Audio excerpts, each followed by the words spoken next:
Bonjour à tout le monde. Je suis content d'être avec vous, avec ma femme ce matin. Ça fait quelques mois qu'on n'a pas pu être parmi vous. Je suis content aussi de voir qu'il y a plusieurs nouveaux visages. Il y en a qui sont nouveaux pour moi. Il y en a d'autres qui sont... Peut-être que vous venez ici souvent, vu que moi je ne viens pas. Peut-être que vous êtes rendus des habitués. Je suis content de voir qu'il y en a à peu près une douzaine là, que j'ai déjà vu, mais il y en a d'autres, j'ai dit, d'après moi, c'est des visiteurs. Je suis content que vous soyez là. Alors, nous, on est partis, comme Frère Cangé disait ce matin, on est de Sainte-Justine, mais on est plus souvent à Sainte-Justine. On est dans le nord de Trois-Rivières, et vous savez, bien sûr, on n'avait aucune idée pourquoi Dieu nous emmenait là et qu'est-ce qu'il voulait faire, mais il n'y a absolument personne dans cette région-là. Probablement, l'Adventiste le plus proche est à 3/4 d'heure à 1 heure de chez nous. Alors, il n'y avait aucune présence adventiste à Saint-Alexis-des-Monts, au camping où nous sommes. On est les seuls adventistes dans la région. Maintenant, on n'est pas seuls parce qu'il faut dire que notre équipe grandit. Il y a mon fils Tommy qui est là depuis quelques mois, qui est là régulièrement, sur une base régulière.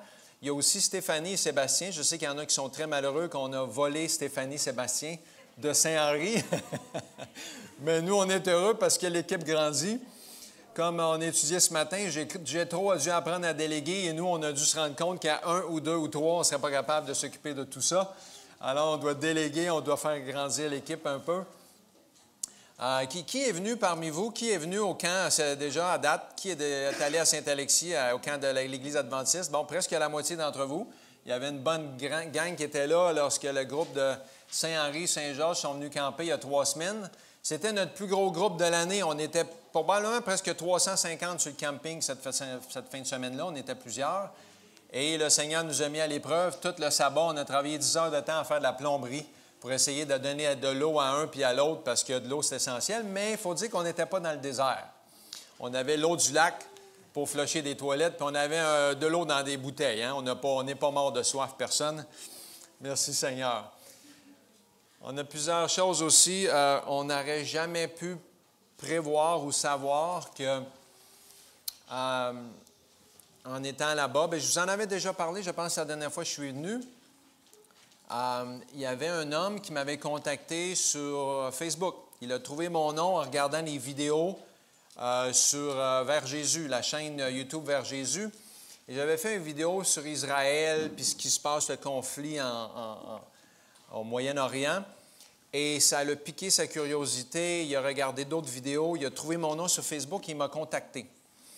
Et c'est un homme qui a été pasteur dans plusieurs églises évangéliques pendant des années. Et lorsqu'il m'a contacté, on s'est mis à parler, puis il ne savait pas, mais il dit je suis de Shawinigan. J'ai dit, moi, je suis à Saint-Alexis-des-Monts, c'est pas loin. J'ai dit, je vais justement à Shawinigan à l'église dans quelques semaines. Je pense qu'on était 2 ou 3 semaines d'avance. J'ai dit, si tu voudrais venir, on pourrait se rencontrer à l'église là. Il dit, tu dois être adventiste pour aller à l'église de samedi. Mais il ne savait pas, dans les vidéos, il n'avait pas deviné qui j'étais, quelle religion. J'ai dit oui. Je vais y aller. Alors, il est venu à l'église adventiste et il est revenu une 2e fois, puis il a amené un autre pasteur évangélique. Et la semaine passée, ils m'ont demandé, et je ne sais pas s'ils vont le faire, mais ils m'ont écrit une grande lettre pour me demander de venir prêcher dans un nouveau groupe. Ils vont démarrer une nouvelle église évangélique le sabbat. Et parce qu'ils m'ont demandé, et ça fait déjà plusieurs mois, ils m'ont dit, pourrais-tu faire une série sur le repos, puis parler du sabbat, parce qu'on croit que le sabbat, c'est le jour de Dieu. Demandez-moi pas pourquoi ils sont encore dans les églises du dimanche, je ne le sais pas, Dieu le sait. Mais là, ils ont décidé qu'ils allaient former une nouvelle église, et je ne sais pas s'ils vont le faire, mais je dis, wow, vous êtes courageux. Puis je leur ai demandé, à votre connaissance, y a-t-il une église évangélique qui se réunit le sabbat au Québec? Ils ont dit, à notre connaissance, il n'y en a pas. On va peut-être être la première. J'ai dit, gloire à Dieu. Alors, j'ai accepté l'invitation et d'ailleurs, c'est un message que j'ai déjà prêché ici, peut-être il y a 7 ou 8 ans, puis je pense qu'il y a 3/4 d'entre vous n'étiez pas ici.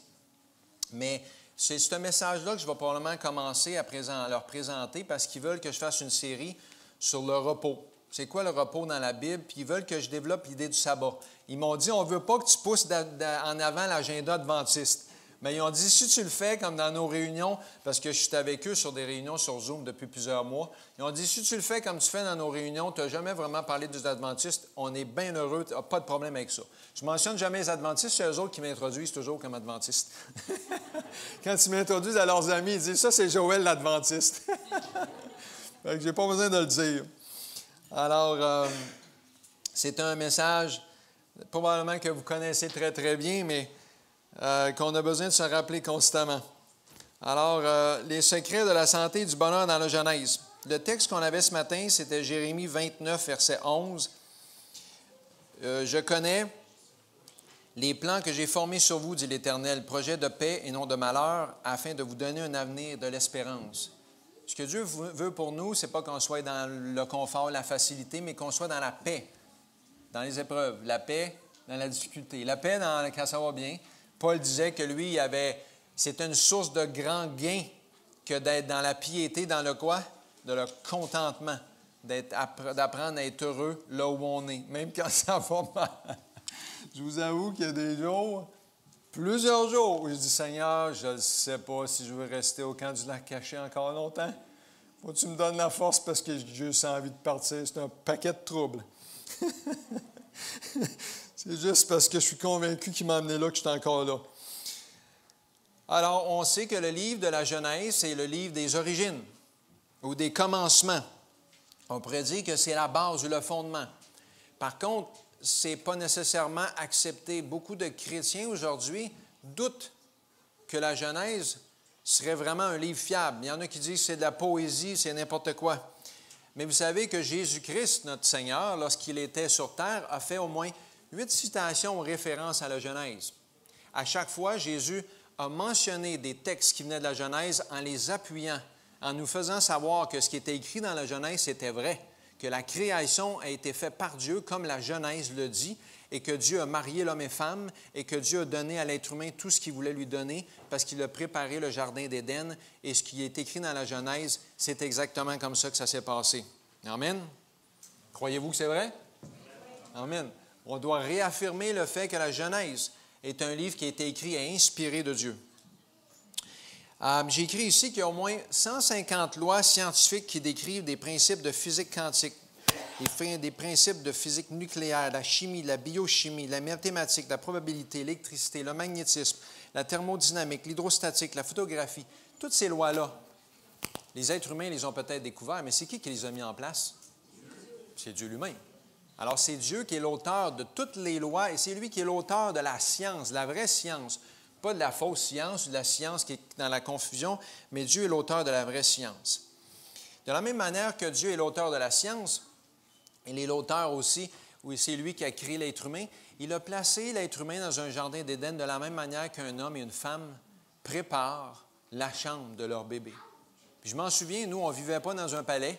Quand ma femme et moi, on a déménagé dans un petit appartement au 3e étage sur la rue Léonie à Repentigny. On avait un petit appartement très, très simple. Je me souviens qu'on avait préparé cette chambre-là pour notre premier bébé qui s'en venait. On ne savait pas encore que ça allait être une fille, mais on avait commencé à décorer. Puis en dernier, quand on a su que c'était une fille, bien là, on a mis les couleurs qu'on voulait pour une fille. Mais on avait tout préparé, cette chambre-là, avec tout ce qui était dedans pour la sécurité, pour le confort, pour le bien-être de l'enfant, avant même que l'enfant y soit. De la même manière, lorsque Dieu nous a mis sur la terre, il a créé le paradis, le jardin d'Éden parfait, tout ça pour le bonheur, la santé, la prospérité, le bien-être des êtres qu'il allait créer à son image, l'homme et la femme. Alors, pour être heureux en santé totale et globale, il faut développer et entretenir tous les aspects de l'être humain. Et on sait que l'être humain a 4 aspects. Souvent, les gens disent, bien, c'est-tu vraiment biblique? Ça, oui. Dans Luc 2, 52, si vous ne connaissez pas le texte, vous pouvez tourner avec moi. Luc 2, 52 nous explique les 4 sphères de l'être humain. Parce que ce texte-là nous dit, et Jésus croissait en quoi? En sagesse. Alors, ce serait quelle sphère, la sagesse? Intellectuelle ou mentale, émotionnelle. Et Jésus croissait en stature. C'est quoi grandir en stature? Aspect physique. Et en grâce devant Dieu. Alors, si on grandit devant Dieu, on grandit dans l'aspect spirituel. Et en grâce devant les hommes, c'est l'aspect social. Alors, Jésus s'est développé dans toutes les sphères de l'être humain d'une façon équilibrée. C'était le seul qui était vraiment équilibré. La plupart d'entre nous, on est tous un petit peu déséquilibrés à quelque part. Mais Dieu nous avait mis en place dans le jardin d'Éden et il avait tout pourvu pour notre bonheur et notre santé. Genèse, chapitre 1. Je vous invite à tourner avec moi. On va étudier tout simplement ce matin Genèse 1 et quelques versets dans Genèse 2. Alors, on commence dans Genèse 1, versets 1 à 5.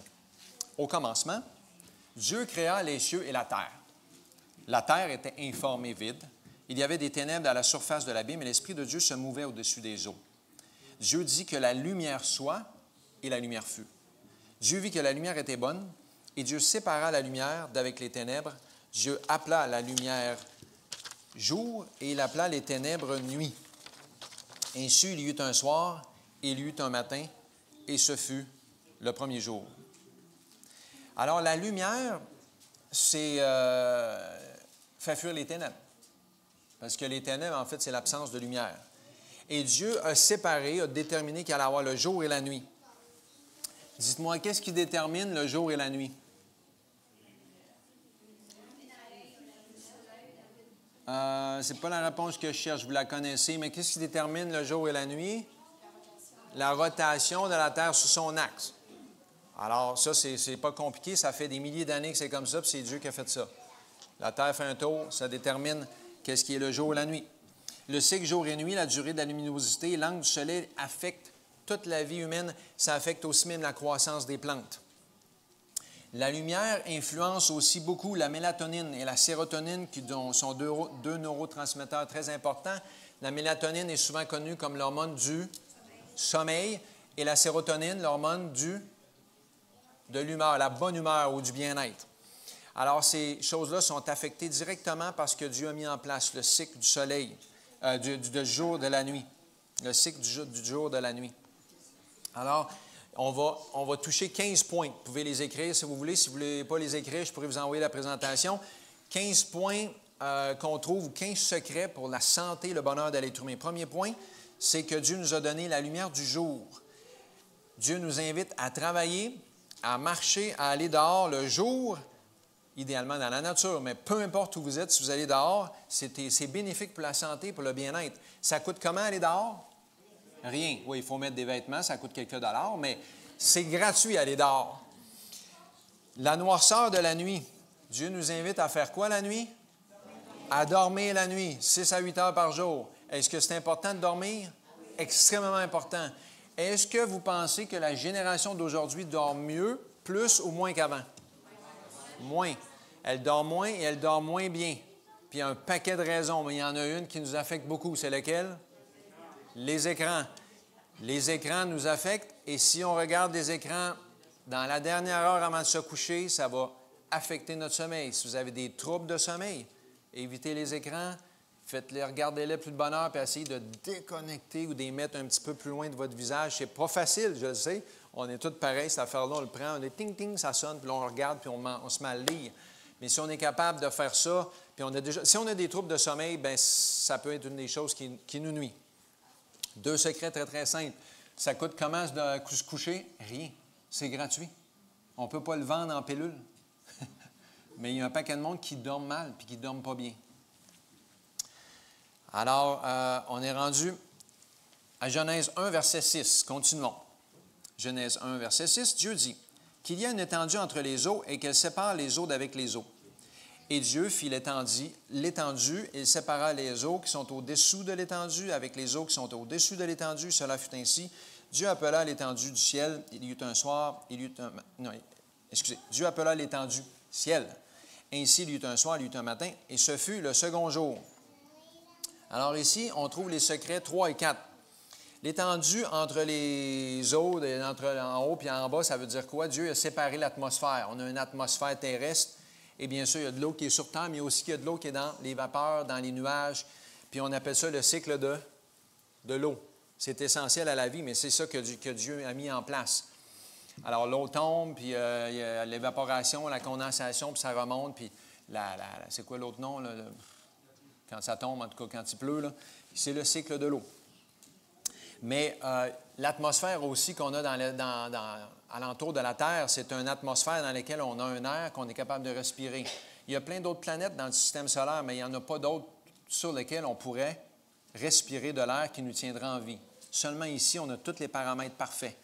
Alors, l'air pur, c'est essentiel à la vie. Ça coûte comment respirer de l'air? Rien. Tout ce qu'on va voir aujourd'hui, je vous le dis d'avance, ça va tout être gratuit. 15 affaires complètement gratuites. Le plus incroyable, c'est que les gens achètent toutes sortes de pilules et d'affaires, mais tout ce que Dieu nous a donné peut complètement transformer notre vie, puis c'est encore gratuit 6000 ans après qu'il l'ait donné. C'est un miracle. Alors, l'air, c'est gratuit. C'est essentiel à la vie, mais on doit apprendre à sortir dehors, puis on doit aussi même apprendre à respirer profondément. Ellen White, elle a écrit des grands chapitres sur les bénéfices de la respiration profonde, apprendre à bien respirer. Ça peut nous détendre, ça peut nous aider à éviter les maux de tête. Ça nous aide à... On peut apprendre à respirer en prenant une marche, en allant dehors, en priant avec Dieu. Imaginez, on peut faire 4-5 affaires en même temps, tout gratuit. Ensuite, on a les eaux qui sont en haut dans les nuages, en bas dans la terre et sur la terre. Alors, l'eau est essentielle à la vie, mais on doit apprendre à boire de l'eau. Toutes les autres affaires qu'on peut boire, ça ne vaut pas cher, ça coûte cher, mais ça ne vaut pas cher. C'est l'eau le meilleur liquide. Il y en a une qui est en train de boire de l'eau. Ça donne soif. Quand on a parlé à l'école du Sava ce matin, hein? Imaginez-vous dans le désert. Ah, que l'eau, elle doit être bonne quand ça fait des jours que tu n'as pas bu. Alors, l'eau est essentielle à la vie et c'est un secret, un des secrets pour la santé que Dieu nous a donné. C'est le secret numéro 4. L'eau, on doit boire de l'eau et on doit aussi l'utiliser à l'extérieur du corps. On appelle ça l'hydrothérapie. Complètement gratuit. C'est l'élément numéro 4. On continue. Genèse 1, verset 9. Au verset 9, Dieu dit « Que les eaux qui sont au-dessous du ciel se rassemblent en un seul lieu et que le sec paraisse. » Et cela fut ainsi. Dieu appela le sec terre, il appela l'amas des eaux mer. Dieu vit que cela était bon. Puis Dieu dit que la terre produise de la verdure, de l'herbe portant la semence, des arbres fruitiers, donnant du fruit selon leur espèce, et ayant en eux leur semence sur la terre. Et cela fut ainsi. Verset 12. La terre produisit de la verdure, de l'herbe portant de la semence selon son espèce, et des arbres donnant du fruit, ayant en eux leur semence selon leur espèce. Dieu vit que cela était bon. Il y eut un soir, il y eut un matin, et ce fut le 3e jour. Alors ici, on a le secret numéro 5, la terre sec et les océans. On a la nature, la végétation, la botanique, la géologie, l'océanographie, toutes sortes de domaines qu'on étudie. Et non seulement Dieu a donné la nature ou les végétaux, mais il nous a donné aussi un laboratoire à étudier. Je me souviens, quand j'étais jeune, j'entendais parler du Jardin d'Éden. Ça a pris plusieurs années avant que je réalise que, parce que je me disais, mais qu'est-ce qu'ils faisaient, Adam et Ève, dans le Jardin d'Éden, s'ils ne travaillaient pas? Puis, dans le fond, c'était un laboratoire ouvert. Ils pouvaient étudier la nature. Il y avait la capacité de comprendre ce que nous, probablement, ça nous a pris 6000 ans. J'imagine qu'Adam avait déjà accompli un paquet d'affaires dans la botanique, puis dans l'océanographie, puis dans la physique, puis dans la chimie. Il avait probablement compris un paquet d'affaires que nous, on se creuse la tête pour comprendre. Il étudiait, et ça, c'était pour le développement de l'esprit de l'être humain. Il étudiait les choses de la nature. Et en plus, on sait que Dieu, lorsqu'il a donné la nature, bien, malgré la pollution, malgré 6000 ans de pollution sur la terre, on peut encore utiliser les forêts, les arbres, les plantes pour la guérison même des maladies. On peut utiliser toutes ces choses-là pour fabriquer un paquet de choses. Ce sont des ressources, on les appelle les ressources naturelles extraordinaires. Et Dieu nous a donné ça pour notre bonheur, notre développement. On continue. Alors ça, c'était le secret numéro 5, la nature. En fait, c'est tellement incroyable, les commentaires des gens qui viennent au camping du Lac-Caché. Il y a des gens qui réservent notre auberge. Puis, des fois, on dit, bon, mais c'est votre dernière journée, on est heureux de vous voir. Et on dit, tournez pas le fer dans la plaie. Il faut qu'on retourne à Montréal. C'est le paradis ici. Puis, tu sais, les gens sont là, ils sont alentour d'un lac, en pleine nature. Il n'y a presque rien de l'œuvre de l'être humain. C'est juste des œuvres de Dieu. Puis les gens, ils viennent là pour ça. Puis il y en a plusieurs qui viennent là, puis tu sais, sont dans la méditation, puis le yoga. Puis des fois, ils savent qu'on est chrétiens. On dit, mais nous autres, on cherche la même affaire que vous. On cherche à connecter avec un être supérieur. Parce que la nature parle de son Créateur. La nature parle de Dieu. Puis les gens, quand ils viennent dans la nature, ça les rapproche un petit peu. Puis ça les déconnecte des œuvres des êtres humains. Puis il y a plein de monde qui viennent chez nous, puis ils aimeraient ça rester à longueur d'année. Puis ils nous disent souvent, il faut qu'on retourne en ville. C'est pas le paradis, mais souvent pour certaines personnes, c'est comme le paradis. Il y a une bénédiction d'être dans la nature. Alors ça, c'était l'aspect numéro 5. Maintenant, Genèse... Bon, j'ai encore perdu ma présentation. Genèse 1, verset 14. On est rendu au verset 14. Dieu dit... qu'il y ait des luminaires dans l'étendue du ciel pour séparer le jour d'avec la nuit, que ce soit des signes pour marquer les époques, les jours et les années, et qu'ils servent de luminaires dans l'étendue du ciel pour éclairer la terre, et cela fut ainsi. Dieu fit les deux grands luminaires, le plus grand luminaire pour présider au jour et le plus petit luminaire pour présider à la nuit. Il fit aussi les étoiles. Dieu plaça dans l'étendue du ciel, les plaça dans l'étendue du ciel pour éclairer la terre, pour présider au jour et à la nuit, et pour séparer la lumière d'avec les ténèbres. Dieu vit que cela était bon. Il y eut un soir, il y eut un matin, et ce fut le quatrième jour. Et vous voyez, à chaque fois, Dieu dit que cela était bon. Tout ce que Dieu fait est bon. Tout, à chaque jour que Dieu quelque chose, c'était bon. C'était parfait et c'était là pour notre bonheur. Alors, le quatrième jour, Dieu crée les luminaires, le soleil, la lune, les étoiles, et on a ce qu'on appelle l'astronomie, l'étude des astres. C'est infini, c'est grand, c'est immense. On peut y accéder un petit peu. On voit des choses avec des télescopes, mais on est loin d'en savoir beaucoup sur ce qu'il y a dans l'univers alentour de nous. Et on a le soleil qui réchauffe la terre, qui est essentiel à la croissance des végétaux, elle est essentielle à la vie. Et la lumière du soleil elle-même aussi règle le rythme circadien et elle favorise la synthèse de la vitamine D, hein, qu'on dit souvent qui est une vitamine. En fait, c'est plutôt comme une hormone. Mais c'est essentiel pour la santé. Beaucoup de gens sont en carence de vitamine D un peu partout sur la planète, mais surtout dans les zones au nord où on manque un petit peu de soleil en hiver, surtout à cause de l'angle du soleil. Idéalement, peut-être qu'on aurait été dans une atmosphère, un climat peut-être qui ressemble à l'entour de l'équateur, où il y a presque toujours le même d'heure, toute la saison, le nombre d'heures d'ensoleillement toute la saison. Et pour ceux qui connaissent Sébastien, je ne sais pas si vous lui avez parlé depuis qu'il est revenu du Grand Nord. Il est allé dans le Grand Nord 2 mois. Puis il appelait Stéphanie. Après quelques semaines, il appelle Stéphanie. Il dit, je ne suis pas capable de dormir. Il dit, il ne fait jamais nuit. Il est allé dans le Grand Nord. Il était là au mois de mai, juin, juillet. Il était là 2 mois et demi. Il dit, on a 2 heures à peine de nuit. Il fait soleil 22 heures par jour. Puis là, il se couchait, mais ses yeux, son corps savait que c'était ensoleillé dehors. Puis il dit, je ne suis pas capable de dormir. Je dors, mais je suis toujours réveillé. Il fait jour. Puis là, il disait, ben oui, mais ferme les stores. Mais son corps le savait. Puis j'ai dit, ouais, mais le monde, ça les affecte comment? Mais il dit, moi, je n'avais pas réalisé ça, mais il dit, quand il y a beaucoup d'ensoleillement, pendant la saison qu'il y a beaucoup d'ensoleillement, il dit, tous les crimes, puis la violence, puis la drogue augmentent. Parce que les gens ne se couchent pas, ils restent réveillés tard la nuit. Quand les gens restent réveillés tard la nuit, c'est quoi qu'ils font? À peu près rien de bon. Alors, ils font des affaires qu'ils ne devraient pas faire. Puis là, la mélatonine essaie de se déverser un peu dans le cerveau, mais un peu plus tard qu'à l'habitude. Les gens dorment moins bien. Alors, les gens prennent des affaires pour dormir, ils prennent de l'alcool, ils prennent un petit peu de drogue, ils mélangent l'affaire. Il paraît que c'est terrible. Et lui, il était là pendant 2 mois et demi, puis il avait tellement hâte de revenir. Il dit, j'ai l'impression que ça fait 2 mois que je n'ai pas d'énergie, je suis à terre, je suis vidé, j'ai de la misère à dormir. Puis il s'est rendu compte comment c'était pas normal de vivre dans le Grand Nord. Puis ça affecte ces gens-là. Alors, on ne se rend pas compte à quel point ces éléments-là que Dieu a mis en place sont extrêmement importants. Alors, ça, c'était le secret numéro 6. La lumière du jour, le soleil. Le soleil est essentiel et il faut apprendre à aller à l'extérieur. On ne va pas assez à l'extérieur. Autrefois, les gens faisaient de l'agriculture, ils passaient des journées entières à l'extérieur, ils emmagasinaient la vitamine D. Maintenant, on a beaucoup de carences de vitamine D. D'ailleurs, quand le COVID a frappé en plein hiver, ici, on était en carence de vitamine D. Et c'est la raison pour laquelle on était beaucoup plus affectés dans les pays au nord et au sud que dans ceux qui étaient proches de l'équateur. Il y a des endroits où il y avait beaucoup moins de difficultés. La vitamine D affecte le système immunitaire et les gens avaient plus de facilité à résister. Alors, on continue. Verset 20.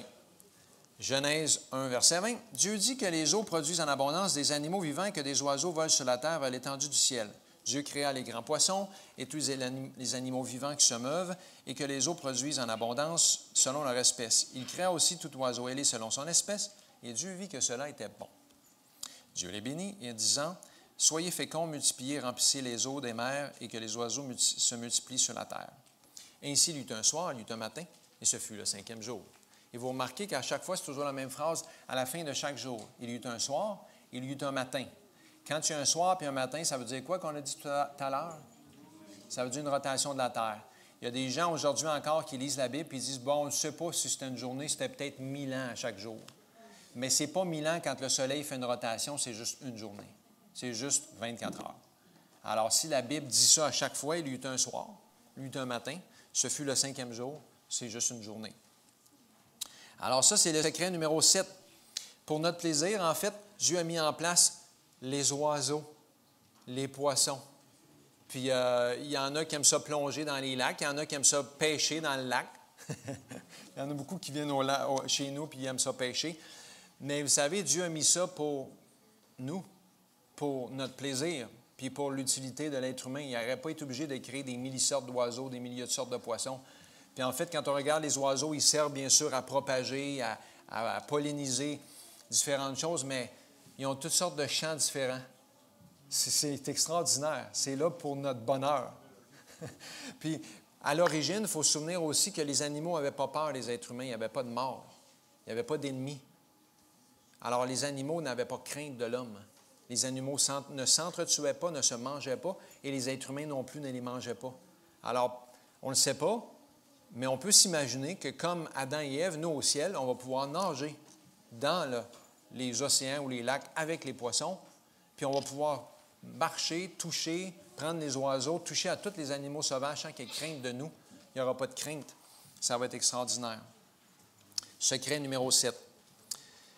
Alors, on continue avec numéro 8. Je perds toujours mon texte. On est rendu au verset 24. Merci.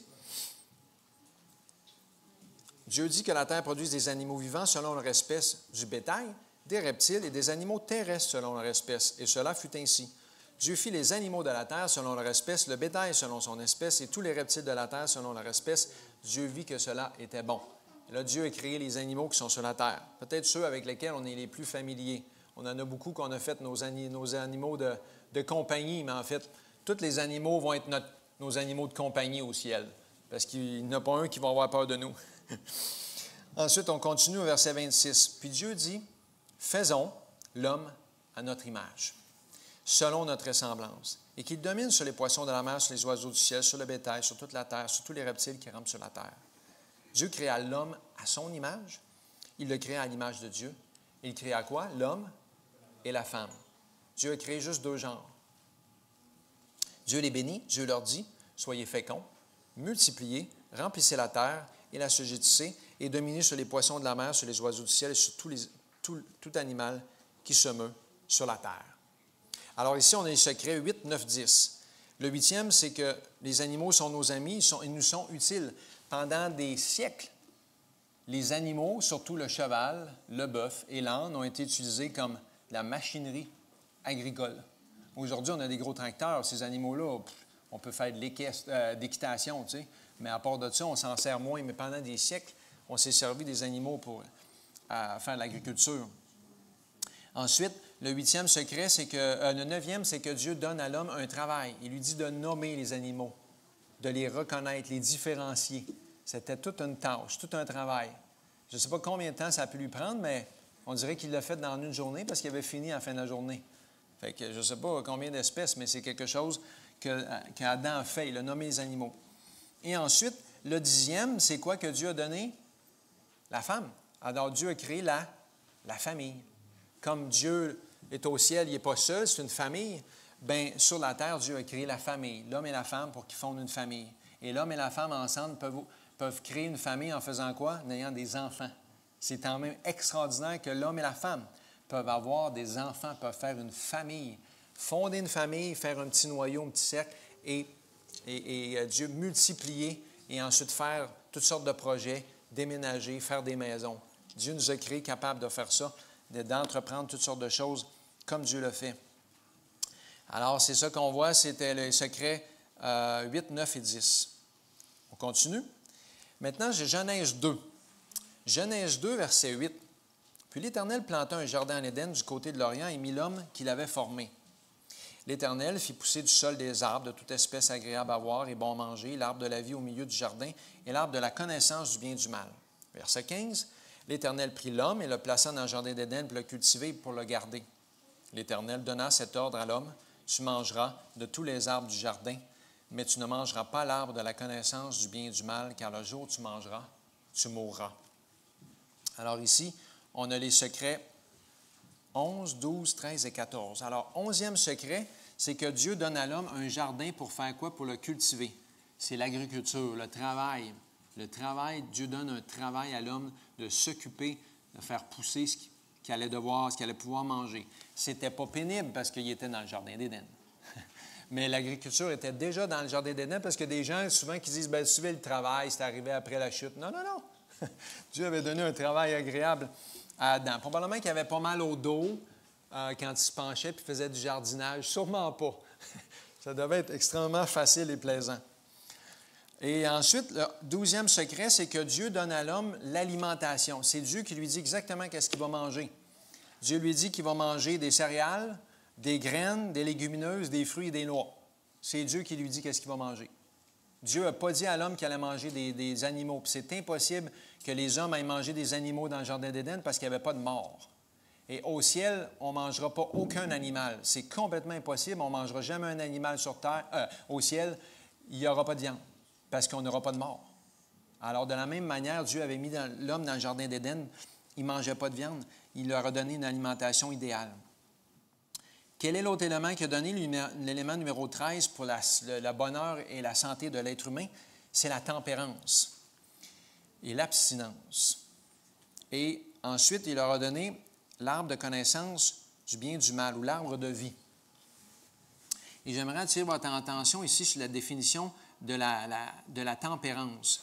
La Bible définit la tempérance pas comme le monde la définit. La plupart du temps, on entend les gens dire « la modération a bien meilleur goût, la modération en toutes choses ». Mais la Bible définit la tempérance d'une autre façon. Romains 16, verset 19, nous explique quelle est la tempérance selon la Bible. Romains 16, verset 19, ça dit « Pour vous, votre obéissance est connue de tous. » Paul dit aux Romains, on le sait que vous êtes des gens qui obéissent à la parole de Dieu. Et je me réjouis donc à votre sujet, et je désire que vous soyez sages en ce qui concerne le bien et purs en ce qui concerne le mal. Paul dit ici, ce que je veux que vous soyez capables de faire, c'est d'être sages en ce qui concerne les bonnes choses ou le bien, et d'être pur. Si quelqu'un est pur, est-ce que ça veut dire qu'il est un petit peu souillé? Non, ça veut dire qu'il s'abstient. Alors, la Bible définit la tempérance comme la modération ou la tempérance dans les bonnes choses et l'abstinence dans les mauvaises. Aïe! Ça prend juste l'esprit pour être capable de faire ça. Parce que naturellement, dans la chair, on veut faire un petit peu le mal de temps en temps. Manger un petit peu mal, boire un petit peu mal, faire un petit peu. C'est notre nature. On veut tout le temps se donner une excuse. « Ouais, mais je ne le fais pas souvent. » On est tous pareils. Mais dans l'esprit, la parole de Dieu nous dit qu'on devrait être sage ou tempérant dans les bonnes choses et s'abstenir dans les mauvaises. Et le dernier point qu'on avait vu, la 14e secret, c'était l'arbre de vie. Qu'est-ce qui pouvait permettre à l'être humain d'obéir au commandement de Dieu? C'était sa confiance en Dieu. Et c'est ce que Satan a remis en question. Satan a essayé de faire douter Adam et Ève. Il leur a dit, « Ah, Dieu a vraiment dit ça. » Oui, mais c'est parce que Dieu essaye de vous cacher. Il sait que si vous faites ça, vous allez devenir plus intelligent. Mais ils ont dit, « Hey! » Ils ont perdu confiance en Dieu, se sont dit, « Bien, Dieu nous a menti. Ah, il nous a caché de quoi qui était bon pour nous. » Et quand Satan a réussi à leur faire croire ça, ils ont perdu confiance en Dieu et ils ont mangé de l'arbre du bien et du mal. Il n'y aurait pas dû. Alors, le 14e point, c'était la confiance. C'est un secret que Dieu nous a donné pour le bonheur et la santé. Si on a confiance en Dieu, on va être heureux. Et le dernier point, c'est Genèse 2, versets 1 à 3. « Ainsi furent achevés les cieux et la terre et toute leur armée. Dieu acheva au 7e jour son œuvre qu'il avait faite. Il se reposa au 7e jour de toute son œuvre qu'il avait faite. Dieu bénit le 7e jour. Il le sanctifia parce qu'en ce jour, il se reposa de toute son œuvre qu'il avait créée en la faisant. » Alors, vous l'avez deviné, le secret numéro 15, c'est le repos hebdomadaire du sabbat. Dieu a donné le sabbat. Et le sabbat, c'est la journée de l'amour. Vous savez, il y a beaucoup de gens, les gens savent tout au camping du Lac-Caché que le sabbat, on est off. Le bureau, il est fermé. Et on a été étonnés. Au début, on ne savait pas comment ça allait fonctionner. On s'est dit, on est fermé le sabbat. On ne peut pas fermer le camping le sabbat. Les gens sont tous là au camping. Puis quand Saint-Henri est venu, c'était le sabbat. On ne pouvait pas arrêter de s'occuper des affaires qu'on devait s'occuper. Mais les gens, ils me disent souvent, parce que je me promène le samedi, même des fois, j'étais à la plage, puis je profite de la plage le samedi, puis je parle avec les gens, puis il y en a qui me disent, qu'est-ce que tu fais là? Tu ne te reposes pas? Je dis, ben oui, je me repose. C'est le sabbat, c'est la journée de l'amour. Puis ils me regardent, hein? Ben oui, c'est la journée de l'amour. J'ai dit, je suis avec ma femme, avec vous autres, je parle avec le monde que j'aime. C'est ça, le sabbat. Ah, OK. Fait qu'eux autres, ils se pensent des fois, bien, tu sais, je peux pas, de toute façon, je ne peux pas m'en aller. Je suis obligé d'être là. Je suis obligé de parler aux gens, mais des fois, ils me disent, puis, as-tu passé une belle journée de repos? Je dis, ben oui, c'est merveilleux, il n'y a rien qui a pété. Il n'y a pas de plomberie qui a explosé. Il n'y a rien qui a fait de défaut. J'ai eu une belle journée. La semaine passée, ça a été un beau sabbat, rien, pas eu d'explosion de plomberie, il n'y a rien eu qui a brisé. Alors, le sabbat, c'est la journée de l'amour. C'est le moment où on renoue les liens avec Dieu, renoue les liens avec ceux qu'on aime. Parce que si on n'aurait pas cette journée-là, des fois, on serait tellement essoufflé, puis on n'aurait jamais le temps d'arrêter. Jamais. Alors, c'est un secret extraordinaire que Dieu a donné. En fait, c'est la base d'un fondement d'équité, de justice sociale. Le sabbat met tout le monde sur la même base. Un jour de repos pour tout le monde. Peu importe qu'il soit riche, pauvre, qu'il soit n'importe quelle couleur, de n'importe quelle langue, dans n'importe quel pays. Dieu avait dit, le sabbat, c'est un jour que moi j'ai béni. Est-ce que Dieu avait besoin de se reposer le sabbat? Dieu n'était pas fatigué. Le sabbat, c'était quel jour pour Adam et Ève, le savez-vous? Adam et Ève, leur premier jour, c'était quel jour? C'était le 6e. Puis le 6e jour, ils ont fait quoi? Ils se sont mariés. Fait que le sabbat, c'était la lune de miel. C'est la journée de l'amour. Leur première journée, là, Dieu a dit, bien aujourd'hui, c'est votre lune de miel qui commence. Je vais vous montrer tout ce que j'ai créé pour vous autres. C'est ça, c'est vos vacances qui commencent, c'est le paradis sur terre. Dieu les avait mariés le vendredi, puis ils ont commencé leur lune de miel le samedi. Puis ça a été le bonheur dans le paradis jusqu'au temps qu'ils fassent la gaffe de manger l'arbre du bien et du mal. Alors, c'est ce que Dieu veut pour nous. Dieu souhaite qu'on prospère à tous égards, qu'on soit en bonne santé, comme prospère l'état de notre âme. C'est ce que l'apôtre Jean avait souhaité à son bien-aimé. Et ce que Dieu veut pour nous. Que le Seigneur puisse nous aider à apprécier les choses que Dieu a mises en place, qui 6 000 ans encore après la création, toutes ces choses-là aujourd'hui sont encore complètement gratuites, accessibles à tout être humain. On n'a même pas besoin de vendre aucune pilule. Mais on a 10 000 et une affaires qui nous occupent tellement que des fois, on néglige toutes ces petites choses-là. Et hier, ma femme a sorti le mystère évangélique, puis on s'est assis ensemble hier matin, puis on a lu le chapitre « Le surménage ». Puis là, on disait « Seigneur, pardonne-nous ». Hélène White, elle disait « Quand on travaille tellement qu'on néglige notre temps avec Dieu, notre santé physique et mentale, bien là, on est en train de s'arranger pour une dépression, pour un burn-out, pour des problèmes. » Alors, ces choses-là, sont faciles, sont simples, mais le malin va tout faire pour nous rendre tellement occupés qu'on va négliger notre temps avec Dieu, avec notre famille, puis on va négliger les choses qu'on doit s'occuper, qui sont importantes pour garder notre santé puis notre état mental. Que le Seigneur nous aide à faire ces choses-là, pas pour qu'on puisse être meilleurs, puis qu'on puisse être les plus beaux, les plus fins, mais qu'on puisse être capable de les partager puis d'aider d'autres. Et je prie Seigneur, si le Seigneur me donne l'opportunité dans les prochains mois, toute ma vie, vous ne savez pas, ça fait des années que je rêve. Je ne sais pas combien d'années, mais je me disais, Seigneur, si un jour tu peux... J'aimerais tellement ça rentrer dans les églises évangéliques. Puis on a eu des amis évangéliques pentecôtistes, mais ils ne nous ont jamais invités à venir faire une conférence ou à venir parler. Puis là, dernièrement, j'ai dit, Seigneur, il y a plein d'évangéliques qui me disent qu'ils croient au sabbat. Si je pourrais peut-être, puis là, dans les prochains mois, prier pour moi, que je ne fasse pas de gaffe, que je puisse leur amener des choses, que je plante des semences, que je sois assez brave, mais que je sois respectueux, alors que je vais prêcher. En plus, il m'a dit, on aimerait que tu viennes prêcher à toutes les 6-7 semaines, que tu viennes prêcher dans notre Église évangélique. Alors que le Seigneur nous utilise, qu'il vous utilise, qu'on puisse être en bonne santé, qu'on soit heureux pour être des témoins fidèles. Que le Seigneur vous garde. Bon sabbat. Amen. Levons-nous puis chanter notre dernier cantique.